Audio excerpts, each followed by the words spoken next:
Hello and welcome back to study Medha academy. आज हम chemical reactions and equations वाला ही chapter continue करने वाले हैं।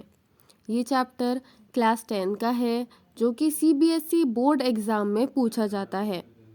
तो चलिए इसे आगे हम कंटिन्यू करते हैं। अभी तक के हमने different types of chemical reactions पढ़ी थी और अब हम उसके आगे और कितनी टाइप की रिएक्शंस होती है वो पढ़ने वाले हैं। अभी तक के हमने combination reaction, displacement reaction, double displacement reaction, 3 types के डीकम्पोजिशन रिएक्शन, प्रेसिपिटेशन रिएक्शन और न्यूट्रलाइजेशन रिएक्शंस कंप्लीट कर ली है। आज हम सारी ही एक्सोथर्मिक रिएक्शंस के बारे में बात करने वाले हैं। एक्सोथर्मिक रिएक्शंस बहुत सारे बच्चों को डिफ़िकल्ट लगती है, बट ये एक्चुअल में बहुत ही ज़्यादा इजी होती है। तो चलिए आइए हम इसका एक एक अच्छे से पार्ट डिटेल में डिस्कस करेंगे और सारी टेक्नोलॉजीज़ को समझते हुए चलेंगे ताकि आपको एग्ज़ाम में कुछ भी लिखने में प्रॉब्लम ना आए। तो चलिए स्टार्ट करते हैं। The exothermic reaction is a chemical reaction that releases energy by light or heat. It is the opposite of an endothermic reaction. Expressed in a chemical reaction, reactants gives products plus energy.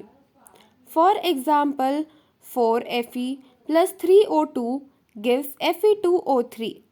Making ice cubes, ये सारी जो reactions है ये examples है।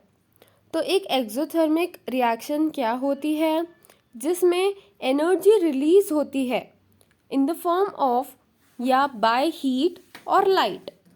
मतलब यहाँ पे heat energy या लाइट एनर्जी जो है वो बहुत ही ज़्यादा मात्रा में रिलीज होती है, उसको हम बोलते हैं एक्सोथर्मिक रिएक्शन। एक्सो का मतलब होता है outward direction.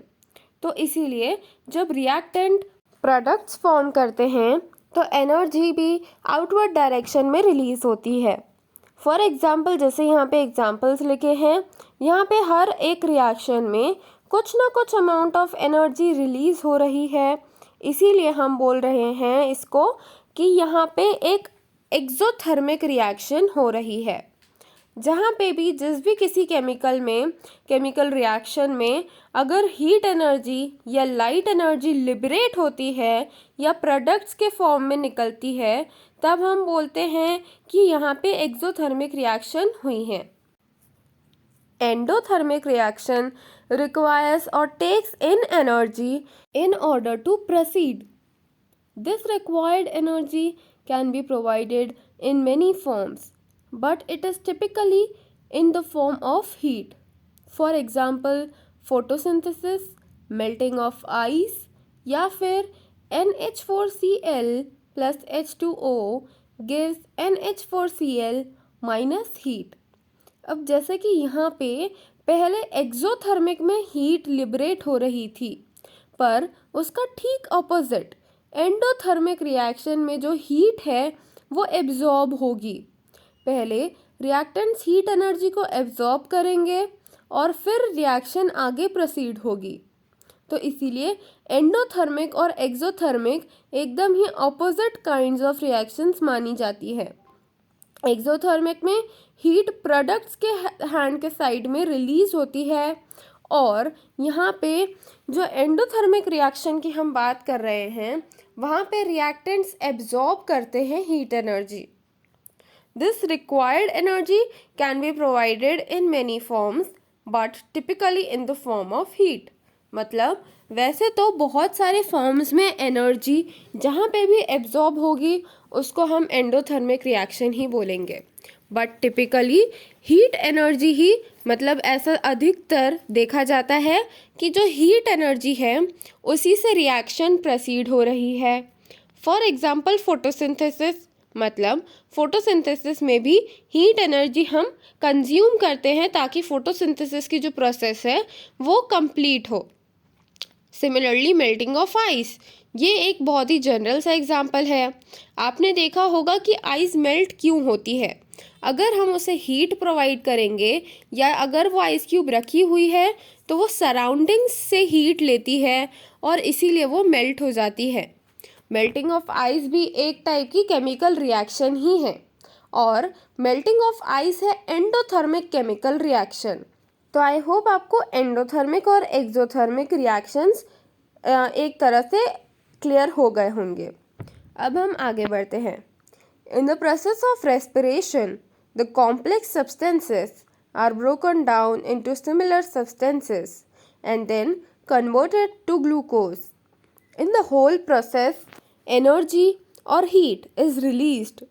We know that the reaction in which heat is released along with the formation of products is also known as exothermic reaction.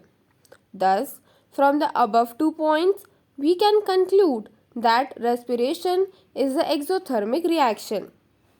ये दरअसल एक क्वेश्चन आंसर के फॉर्म में एग्ज़ाम में बहुत बार पूछा जाता है और इसका वेटेज भी बहुत होता है कि ये बताइए कि रेस्पिरेशन एक्सोथर्मिक रिएक्शन है या फिर एंडोथर्मिक रिएक्शन। तो इसका आंसर होगा कि जो रेस्पिरेशन है वो एक टाइप की एक्सोथर्मिक रिएक्शन है। क्यों? क्योंकि रेस्पिरेशन में हम हीट एनर्जी यूज़ करते हैं, बॉडी हीट एनर्जी का एब्जॉर्प्शन करती है और फिर कॉम्प्लेक्स सब्सटेंसेस जो चीज़ें हम खाते हैं उसे सिमिलर या बहुत ही छोटे छोटे पार्ट्स में वो डिवाइड करती है जिनको हम बोलते हैं ग्लूकोज। तो ये जो पूरी प्रोसेस होती है उसमें हीट एनर्जी एब्जॉर्ब होती है और हमें ये पता है कि हीट एनर्जी जब एब्जॉर्ब होती है और कोई रिएक्शन परफॉर्म होती है तब उस रिएक्शन को हम बोलते हैं exothermic reaction. Therefore respiration is a kind of exothermic reaction. ये था एक क्वेश्चन और आंसर जो कि बहुत ही इम्पॉर्टेंट है एग्ज़ाम पॉइंट ऑफ व्यू से। तो आज हमने एक्सोथर्मिक और एंडोथर्मिक रिएक्शंस और उनके बीच का डिफरेंस और साथ ही एक स्पेशल केस या स्पेशल क्वेश्चन भी देखा कि एक्सोथर्मिक और एंडोथर्मिक रिएक्शंस में हम कैसे डिफ़र कर सकते हैं, कौन सी रिएक्शन एक्सोथर्मिक होती है। आई होप आपको यहाँ तक के सब कुछ समझ में आया होगा। अगर आपको कोई भी डाउट है तो आप कमेंट सेक्शन में मुझसे पूछ सकते हैं। Thank you so much for watching this video till the end.